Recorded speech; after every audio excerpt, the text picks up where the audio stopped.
Yo, what up, everybody? Another Sunday means another Q&A video on number 15. Loving this series. Still my favorite. Keep the questions coming. Also, I've heard you guys. I will be making a Patreon. Y'all are way too generous. I still got to figure out the details about what the tiers are going to be and all that kind of stuff. But when I do know, I'll let you guys know. If there's a specific place you guys want me to post it, let me know in the comments down below. But that said, as always, every Sunday, questions, your questions. If I don't answer them, drop them again. And if there's questions you want answered, let me know in the comments down below and we'll get to them next week. With that said, let's get into some of these.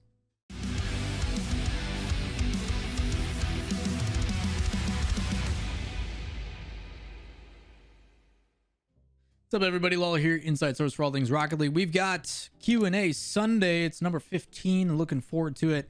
Questions I picked are all over the place. They have nothing to do with some stuff and stuff to do with everything. That may not make any sense, but I'm okay with it. Either way, first one comes from the Band Geek. Says, Lawler, you're killing it, man. Thank you, sir. Appreciate it.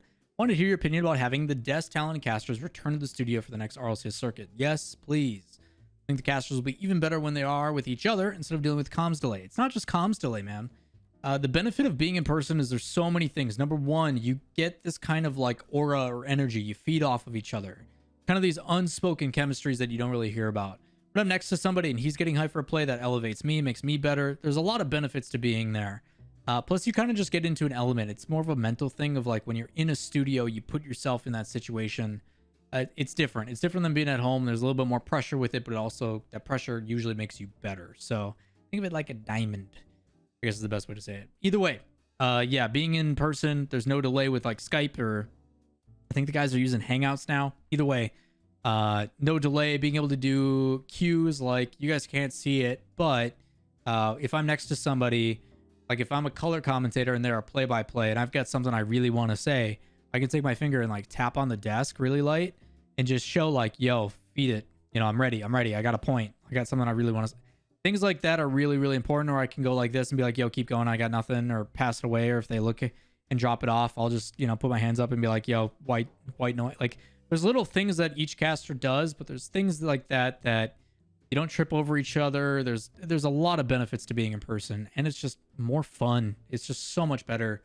I think that's what's lacking, is the guys, although they're having fun online, it's just not the same. Not the cool stuff you can do in studio. Different shots and different angles and cool features. And again, it's a little bit different, but yeah, I'm missing it. I'm sure they are too. Next question comes from Josh Cook. It says, what teams do you think will be the best on LAN when that comes back around? BDS still be great. G2 return to LAN greatness, and what new rosters play upset in their LAN debut? I'll do more details on this question in the future when we figure out what some of these solidified teams are. I can tell you BDS, although they were great online, that doesn't mean they'll be great in person. I still think BDS would have got clapped at LAN if you go up against. I'll double down on that and think that the only team that probably would have stood a chance at LAN was Vitality from Europe. Everybody else would have got decimated. I think North America would have just demolished Europe at LAN. It would have been Vitality, the rest of Europe, with NA everywhere in between, and someone and Vitality would have probably been fighting at the end for it. But yeah, I'm looking forward to it. I think you can look at anybody who's got a lot of LAN potential. The Energies, the G2 of the new, probably with Drees will be an interesting one, and we'll see how he kind of finds his footing. I think this new FaZe squad is going to be absolutely dominant. I still haven't seen First Killer on LAN under that kind of pressure, whether he'll live up to it, whether he'll settle down a bit under the pressure because it's an unfamiliar situation. Who knows? These are a lot of unknown questions. Plus, it's been since December of 2019. Going to LAN's going to feel pretty different for a lot of people to get back into that vibe, get back into that groove. So I think it's open. I think some of the guys like Garrett that will always be LAN boys, K-Dops, stuff like that, that will not change. But we got a lot of new rosters and a lot of new faces coming in for the first time. So it'll be crazy that a couple of these players, after having RLCS, what used to be twice a year, some of these players will be in the RLCS for over a year before they even get to see a LAN, which is unbelievable. So yeah, pretty crazy. There was another question in here somewhere. I got to figure out where it was because it kind of goes along with this. I found it. Christian Weidman. Christian says, hey, Lawler, Chris here. Question for next Q&A. At the beginning of RLCS, everything was new, exciting, and I couldn't stop watching. At the end, RLCS was really tired of watching regional over and over again. We all felt that way. Very mundane, very monotonous. Players must feel the same way. They did, especially when it comes to playing that much. Do you think Majors being an international event will change the tiredness of players or the drastic format change needed? I can tell you there is going to be some changes coming to the RLCS next season. I still got to be wary about what I say and what I don't.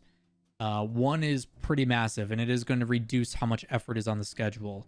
I will say, though, even if the schedule stays the exact same with the exact same format, LANs change everything. The ability to go and see your friends and your other competitors, it's a motivating point. Trying to prove, have that pride on the line and all the things that LAN really brings, it completely changes. I know players that would go to LAN assuming that was going to be their last one and they were going to retire, but the LAN itself was enough to remotivate them to go and compete more and longer. So yeah, LANs change everything. You're telling me we missed out on at least 4 this season if we had one for all the international majors and then the World Championship as well. We missed out on a lot of events, and a lot of the guys are desperately missing them so very much. All of us are fans, content creators, now casters, whatever you want to call me, and other. We are all missing live events. They do a lot for the scene in a whole bunch of ways, but for the pros, it is the one thing they compete for, playing on that stage with everything on the line. So yeah, LANs are going to change a lot. It's going to remotivate, and that mundane feeling doesn't feel as much when there's a big celebration to go to. Hello, big fan of your content. I really hope your channel continues to grow because you definitely deserve it, man. Appreciate the kind words. I'm a firm believer of you earn things, you don't deserve them. So I'm working hard. I'm trying to grow, but I can't do it without you guys. So I greatly appreciate the love. The question I have for you, though, actually does not pertain to your content at all. 180. Guy hit me with the Uno reverse card. I'm a huge Packers fan like you and a shareholder even at that. And my guy, let's go. So with Rodgers officially back with the team, how do you think the season will go? Some Last Dance vibes. I think with Rodgers, you always have a chance to win the Super Bowl. Do you think the drama-filled offseason has hurt our chances, or do you think the team will be able to put that behind them and focus on what's actually important, bringing the Lombardi trophy back home? Realistically, I think it's a different sanction. I think the front office and the staffing below it are different. What Gutekunst is doing as compared to Matt LaFleur, Rodgers, and all the players they brought back, I think are 2 different sides of the coin. Even though they have to communicate and work on, and we're going to see a bunch of random articles from ESPN that don't mean anything, there is going to be that feeling for me as a fan that's been able to watch Rodgers his entire career. This is do or die. If they don't win a Super Bowl this year, Rodgers is gone. He's going to go somewhere else. He's going to find a place that values him more, and maybe that'll change. Maybe if they have another good run this year, I mean, with LaFleur, they're 13-13, 13-13, so they're 26-6 in his 2 seasons. I think they've got a good chance. We've got a 17-week season. I like football, as you guys can tell by me rambling this. But the problems, I don't think Rodgers is going to be a problem. He's a professional. He's also good at what he does. I think the offense is good. We've got a new defense with Joe Barry. There's a lot of things that can happen as long as we keep checking Kevin King off the field and Stokes gets the starting position. Fingers crossed. But ultimately, the way I look at it is this team's got a really good chance. There's a lot of veteran talent. We're in trouble with the cap space, so if we can't win it now, I don't know when we can. But this definitely feels like Rodgers' last dance, or last chance as they're deeming it, not to step on the Bulls. This is the last season, and if it doesn't go well here, very likely that he leaves. And if they win, maybe things will get better with the front office. They'll start to listen to him, give him what he wants, and things will progress. I don't know. Ultimately, it's I can't wait to see. There's 17 weeks. Preseason starts in like a week. Going to the Jets game, I think maybe. Either way, it's gonna be great. Can't wait. Liam says, who do you think will pop off season in season 11? And who do you think might fall off? I could go on and on about this question forever, but I will give you one name to pay attention to, and it's going to be Scrubkilla. It's going to be cheating the system. I'll talk more in detail when we get finalized rosters, but Scrubkilla, I think, is make or break. With all the weirdness that's happened with Mouse Sports and the contract situation and then Singularity and Godsmill's spot and all that kind of stuff, this is kind of, I feel like, his last chance as well. He's a very talented player. But if things do not go well here, I think people are going to stop giving him chances. I really do. He's a smart kid. If you guys don't like Scrubkilla, I highly recommend go and watch that interview I did with him in Rocket Talk. You can see that the maturity and the intelligence of the kid is definitely there. And I'm well aware he knows what he's doing. I like the things I'm hearing about Jack being more of this leader and him being more facilitator and taking a step back and all these kind of things. Like, Scrub is there to enable his 2 teammates because they're both absolutely cracked. So I'm really looking forward to Scrubkilla. I've got a lot of positives surrounding him this season. I'm really looking forward to seeing how it plays out, but I will say it might be make or break for Scrubkilla. That's the one name I'm going to definitely point out there. And I'll give you more things to pay attention to when the teams are confirmed and I do my these are all the roster changes. This is me rating them kind of video in the future. Up next comes from Sarvarius, sub of mine on Twitch. If you guys don't know, twitch.tv/Lawler. We stream every day but Tuesday and Sunday. Sarv is in there locking it down. Greatly appreciate it, Sarv. Much love, my dude. At what point in your casting content creation career did you feel it was necessary to find representation from an agency, and is it something you would advise others to do? Yes and no. This one has a lot of facets to it. I could probably do a whole video on this. I personally am in an agency. I'm with Character Select Agency. I love my two agents, both Kurt and Andrew. You guys are amazing and have represented me since 2018, 2017. It's been a while. They originally approached me right after, like, mid-between, I think, season 1, like RLCS season 1, Character Select Agency, CSA. They cover a bunch of big name talent like Golden Boy and stuff. Approached me, yeah, probably after like season 1 or so, maybe mid-between that. About signing me to their agency and stuff, and what they would do and the services they provided and all that kind of stuff. And at the time, esports wasn't really a thing for someone like myself because I lived in the Midwest and I still do in Wisconsin. And flying me to places wasn't really a thing that happened regularly, like getting additional gigs, like how I host certain events or do conventions or whatever. It just wasn't a thing in esports at the time. And just, you know, the short 5-6 years ago that I've been doing this, for companies to pay me a traveling fee as well as my rates and all that kind of stuff. So I told them, like, hey, it's not worth it. We can still keep in touch. I think you guys are cool people, but maybe in the future. When I actually got representation was when Twitch and Psyonix split. Twitch used to take care of the esports side of things with Psyonix, and as soon as that partnership split and they no longer, like, Twitch no longer handled the esports side of things for RLCS, that's when I was like, Psyonix is new to this. I don't really trust this situation. I would like some more veteran experience and people backing me. I also want to create a healthy conversation with Psyonix. I want to make sure when I show up and there is a commentator to do the best of my abilities and do what the things you guys want me to do to the best of my abilities. I don't want to be talking about contract negotiations and making sure I get paid and this and that and all the legal nonsense. You guys go handle all the business stuff. Let me show up and do my job and be as positive and as fun as I can possibly be at this event. And that's probably the biggest thing for me as having an agency. I don't have to worry about tax stuff. I don't have to worry about negotiating contracts. I have people that go and take care of that for me. So when I show up, I'm just like, yo, what's up? Let's do this thing. This is gonna be fun. What do you guys want? Like that kind of stuff, which I still do for other events here and there.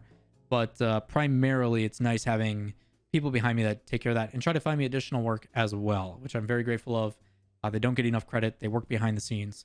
Character Select Agency, Kurt, Andrew, love you both to death. You guys are amazing. When this applies to players, younger players in this scene, not a bad idea to have org representation or agency representation.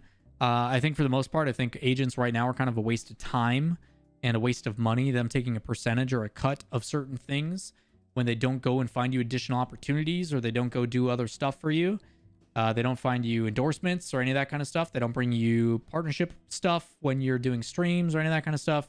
There's a lot of agencies out there that don't. I will say there is some that do, but for a majority of them, they're completely useless.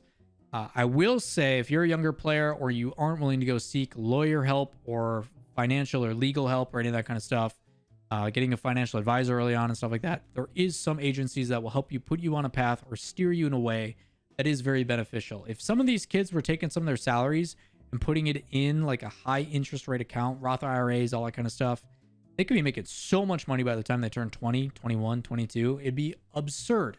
They'd literally live off their savings, and they just don't.